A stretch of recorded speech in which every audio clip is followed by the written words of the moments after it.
నేను చెప్పే విషయం గురించి తేలిగ్గా తీసుకోవద్దు. సహస్రమ్మ ఇప్పుడు ప్రెగ్నెంట్. కానీ కనకం, నేను ఈ విషయంలో తప్పొప్పులు చూడకూడదు విహారీ గారు. కళ్ళ ముందు ప్రెగ్నెంట్ కనపడితే రోడ్డు మీద వెళ్లే వాళ్ళు కూడా జాలి చూపిస్తారు. ఇప్పుడు నేను జాలి చూపించట్లేదా? ఇప్పుడు నేను తన పట్ల ఏమైనా కఠినంగా ఉంటున్నానా? తనతో కఠినంగా మాట్లాడుతున్నానా? నువ్వొచ్చి అలా అంటున్నావు. మీరలా ఉంటున్నారని నేను అనట్లేదు విహారీ గారు. కానీ సహస్రమ్మని మీరు పట్టించుకోవట్లేదు అనేది నిజం. మీ మనసులో ఏమున్నా సరే సహస్రమ్మ మెళ్ళలో మీరు తాళి కట్టారు. ఆమె మీ భార్య. ఇప్పుడు ఆమె గర్భవతి. గర్భవతిగా ఉన్నప్పుడు ఆ అమ్మాయికి ఎన్ని కోరికలుంటాయో తెలుసా? ఎప్పుడు తన పక్కన తను ప్రేమించేవాడు ఉండాలి అనుకుంటారు. తనకి కొంచెం బాగోకపోయినా షేర్ చేసుకోవడానికి తన మనుషులకి మాత్రమే చెప్పాలనుకుంటారు. ఒక్కోసారి వేవిళ్ళ వల్ల వికారంగా ఉంటుంది. ఏమీ తినబుద్ధి కాదు. అప్పుడు తన మనిషి తనని తిన్నావా లేదా అని అడిగి తను తెచ్చి కొసరి కొసరి పెడితే తినాలనుకుంటారు.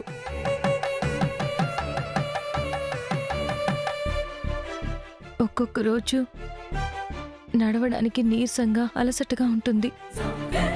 ఆ రోజు తన వాడు ఊతంగా తన పక్కన నిలబడితే హత్తుకుని అతనితో పాటు అడుగులో అడుగు వెయ్యాలనుకుంటారు. కొన్ని సమయాల్లో ఏవేవో ఆలోచనలతో లోపల భయంగా ఉంటుంది.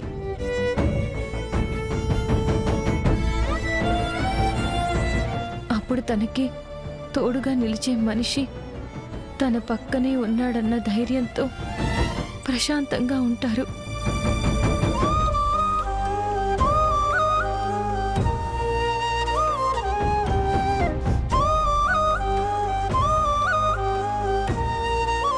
విహారీ గారు, హాస్పిటల్లో కూడా పురుడు పోసుకునేటప్పుడు భర్తనే ఎందుకు లోపలికి రానిస్తారో తెలుసా?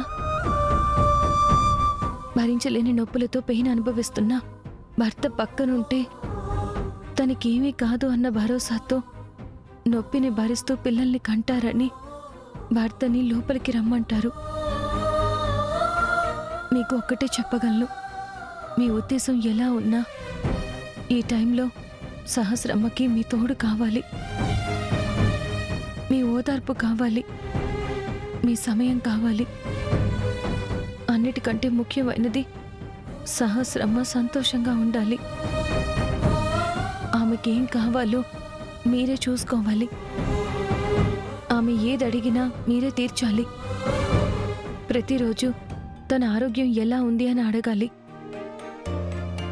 నీకేం కాదు అని ధైర్యం చెప్పాలి. ప్లీజ్ విహారీ గారు, దయచేసి ఈ టైంలో సహస్రమ్మని దూరం పెట్టి ఆమెని బాధ పెట్టొద్దు.